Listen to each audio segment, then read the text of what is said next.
شروع اللہ کے نام سے جو نہایت مہربان اور بے حد رحم والا ہے۔ اعراف جمع عرف کی سطح مرتفع کو عرف کہتے ہیں، یعنی اس کا مطلب ہے بلندیاں۔ اعراف کا ذکر آنے کی وجہ سے اس سورہ کا نام اعراف ہے۔ یہ جگہ جنت و دوزخ کے درمیان میں واقع ہے اور ان بلندیوں پر کچھ لوگ ہوں گے۔ یہ بلندی یعنی 8 دوزخیوں کو جنت تک پہنچنے سے روکے گی۔ اس کے بارے میں فرمایا گیا ہے کہ اعراف پر وہ لوگ ٹھہرے ہوئے ہوں گے جن کی نیکیاں اور گناہ برابر برابر ہوں گے۔ یہ جنت میں تو داخل نہیں کیے گئے، لیکن انہیں جنت کی توقع ضرور ہے۔ ایک حدیث پاک صلی اللہ علیہ وسلم ہے کہ یہ وہ لوگ ہیں جن کی نیکیاں اور برائیاں برابر برابر تھیں۔ برائیاں نے انہیں جنت میں جانے سے روک دیا اور نیکیوں نے دوزخ میں جانے سے باز رکھا۔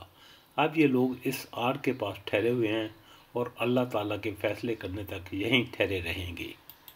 الف لام میم صاد، یہ کتاب ہے جو آپ کے پاس اس لیے بھیجی گئی ہے کہ آپ اس کے ذریعے سے ڈرائیں، سو آپ کے دل میں اس سے بالکل تنگی نہ ہو، اور یہ نصیحت ہے ایمان والوں کے لیے۔ تم لوگ اس کی پیروی کرو جو تمہارے رب کی طرف سے آئی ہے، اور اللہ تعالیٰ کو چھوڑ کر من گھڑت سرپرستوں کی اتباع مت کرو، تم لوگ بہت ہی کم نصیحت پکڑتے ہو۔ کتنی بستیاں جنہیں ہم نے ہلاک کر دیا، ان پر ہمارا عذاب اچانک رات کے وقت ٹوٹ پڑا یا دن دہاڑے ایسے وقت آیا جب وہ آرام کر رہے تھے۔ سو جس وقت ان پر ہمارا عذاب آیا اس وقت ان کے منہ سے بجز اس کے اور کوئی بات نہ نکلی کہ واقعی ہم ظالم تھے۔ پھر ہم ان لوگوں سے ضرور پوچھیں گے جن کے پاس ہمارے پیغمبر بھیجے گئے تھے، اور ہم پیغمبروں سے بھی ضرور پوچھیں گے۔